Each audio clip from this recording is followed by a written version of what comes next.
The first demo was really about using presets, but I'm also going to show you how to up the contrast and edit it using other tools down at the bottom. So I chose this image. I am going to first crop it. I'm actually just going to rotate it.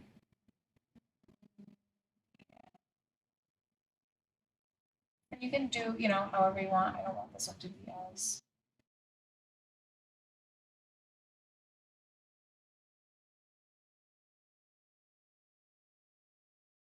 So from here, we can go into what's called the color tab at the bottom. And just by scrolling back and forth, you can see that there's quite a few options in Lightroom.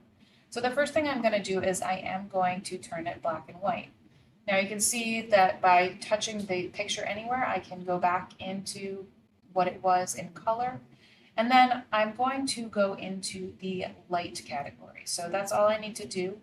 And I'm going to start to play around with contrast, highlights, shadows, whites, and blacks. If your image is too dark or too light, you can play around with exposure as well, but we're gonna leave that alone. Now, if you make a mistake and you don't like the way things are happening, all you have to do is hit that little back arrow up at the top once. So I am gonna sort of play with contrast. I'm not gonna bump everything all the way up because I don't want it to be too contrasty, although I kind of like that now that I say it. And you can, honestly, you're just gonna sort of work with it and see how it pans out, what it is you like, um, and where you want things to be. Okay, so, but there's really no right or wrong at this point.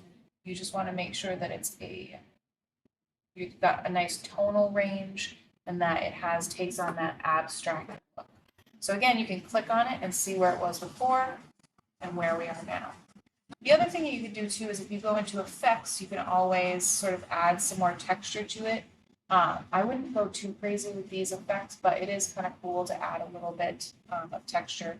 Clarity is the same thing, it like makes it look kind of crazy. But a little bit can be kind of cool. Dehazing is just sort of undoing everything we just did, so I'm not going to do that. You can also add a vignette.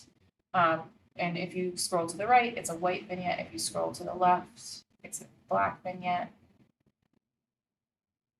Okay, and there's other things too around this highlights. You can add film grain to it, which is hard to see on a mobile editing app. But so now this is where we were, and this is where we are now.